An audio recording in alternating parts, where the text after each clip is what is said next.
চলো আজকে তোমাদের সাথে শেয়ার করব পনির রান্নার রেসিপি।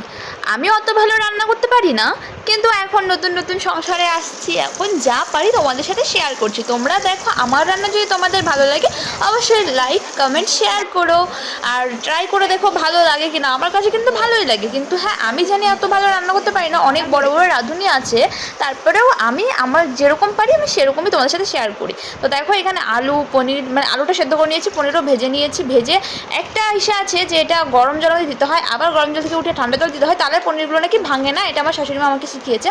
তারপরে এখন যা যা ফোড়ন দিতে হয় সব ফোড়ন দিয়ে দিলাম। আর এখানে মশলাটা আগেই করে রেখেছি, আদা, এটা কিন্তু নিরামিষ, ঠিক আছে। আদা টমেটো আর লঙ্কা পেস্ট করেছিলাম, আর কিছু পেস্ট করিনি। আর হচ্ছে তারপরে ওটা শুকনো লঙ্কা, গোটা এলাচ আর জিরা দিয়ে আমি ফোড়ন দিয়েছিলাম। দেওয়ার পরে মশলাগুলোও দিয়ে দিয়েছি। তারপরে আমি লঙ্কার গুঁড়ো, ধনিয়া গুঁড়ো আর হলুদ গুঁড়ো আর লবণ দিয়ে দেবো। দিয়ে ভালো মতো একটু নাড়াচাড়া করব। এটাতে কিন্তু একটু সাবধানে নাড়াচাড়া করতে হবে, আর গ্যাসের আঁচটা একটু কমিয়ে দিতে হবে, কারণ এটা যেন কড়াইতে লেগে না যায়। লেগে গেলে কিন্তু পুড়ে যাবে, পুড়ে গেলে তিতা হয়ে যাবে। মশলা যেহেতু প্রথমেই মশলা দিয়ে কষানো হচ্ছে, তো তিতা হয়ে গেলে সবজিটা ভালো লাগবে না খেতে। তো এইভাবেই নাড়াচাড়া করতে থাকতে হবে হালকা ফ্লেমে। গ্যাসের আগুনটা রাখতে লাগবে। আর এইভাবে করতে করতে করতে যখন দেখবে তেল মশলার কালারটা একদম লাল লাল হয়ে গেছে, তেল উঠে গেছে, তখন সেদ্ধ করা আলুটা দিয়ে দিবে। আমি কিন্তু আলুটা এইভাবে দিই না, বেশিরভাগ দিনই আমি কেটে কেটে দিই মাংসর মতো করে, একটু ছোটো ছোটো করে। কিন্তু আজকে এইভাবে করলাম, কারণ এইভাবে বেশি টেস্ট লাগে আমার মনে হয়। তো ওইভাবে দরকার আমি কিন্তু ফুলকপিও ভেজে রেখেছিলাম, ফুলকপিটাকেও দিয়ে দিলাম। দিয়ে ঝোল ঝোল দিয়ে দিয়েছি হালকা।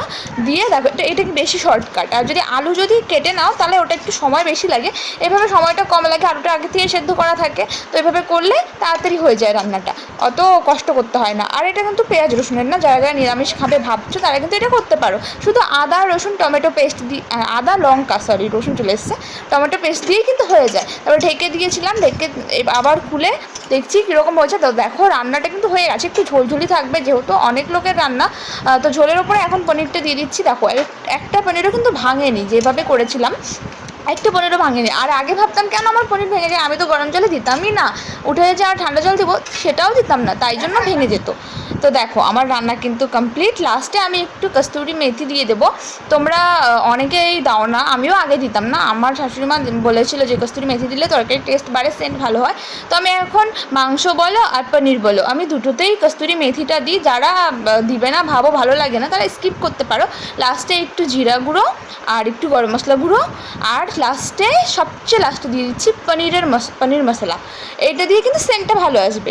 তো এইগুলো দিয়ে একটু নাড়াচাড়া করে নামিয়ে ফেলবো আমি। তো আজকের ভিডিওটা কেমন লাগলো অবশ্যই কমেন্টে জানিও। আর দেখো পনির মশলাটা পড়তেই চাচ্ছে না, মানে একটু গুঁড়াটা মনে হয় শক্ত শক্ত হয়ে গেছে, পড়তে চাচ্ছে না। তো আমি একটু নাড়িয়ে চাড়িয়ে দিয়ে দিলাম, আর এখন একটু নাড়াচাড়া করে নিচ্ছি, তো নামিয়ে নেব। আমার ভিডিও যদি ভালো লাগে অবশ্যই লাইক কমেন্ট শেয়ার করবে, আর এরকম যদি রান্না আরও দেখতে চাও কমেন্ট করবে। তো চলো আজকের মতো